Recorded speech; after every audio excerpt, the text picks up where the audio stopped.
बीडच्या नेकनूर पोलीस ठाणे हद्दीत एका शाळकरी मुलीला पाईपने मारहाण करत विनयभंग केल्याचा प्रकार समोर आला आहे।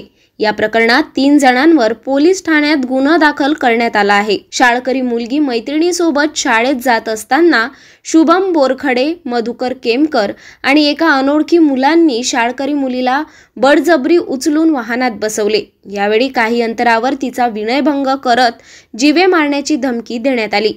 यातील दोघांनी पीडित मुलीला पाईपने मारहाण केली। या घटनेने परिसरात खळबळ उडाली असून अल्पवयीन मुलीच्या तक्रारीवरून नेकनूर पोलीस ठाण्यात 3 जणांवर गुन्हा दाखल करण्यात आला आहे। या प्रकरणी अधिक तपास पोलीस करत असून आरोपींचा शोध घेतला जात आहे।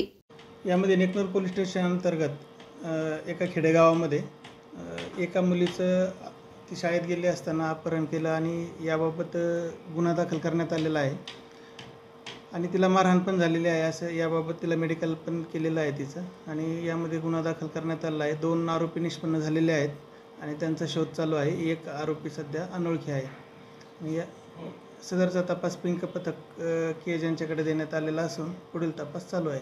सर, ही जी मुलं आहेत त्या मुलीला मारहाण करणारी ती नेमकी कुठली आहे, तिच्या परिचयाची आहेत का? आता ह्या गोष्टी तपासाअंतर्गत बाहेर येतील, पण हे तिचे ओळखीचे असावेत असा आमचा प्रथम काय असा आहे।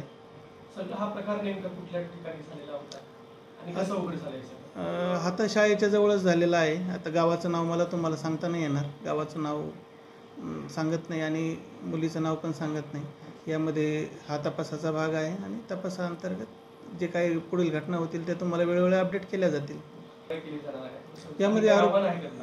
यामध्ये जर अशा कुठल्याही मुलींना किंवा कुठल्याही अशा या प्रकारच्या 16-18 वयाच्या मुलींना जर असा काही त्रास असेल किंवा कोणी छेडछाड करायचा प्रयत्न करत असेल, पाठलाग करत असेल तर 100% पोलीस स्टेशन येथे कळवावं। आम्ही आमचे पोलीस स्टेशन काका व पोलीस काका, पोलीस दिदी आम्ही शाळेला व्हिजिट देतो, त्यावेळी आम्हाला माहिती द्यावी किंवा 112 नंबरवर कॉल केला तरी आम्ही तुम्हाला नक्कीच संरक्षण देऊ आणि अशा प्रकारच्या घटना घडणार नाहीत याबद्दल काळजी घेऊ।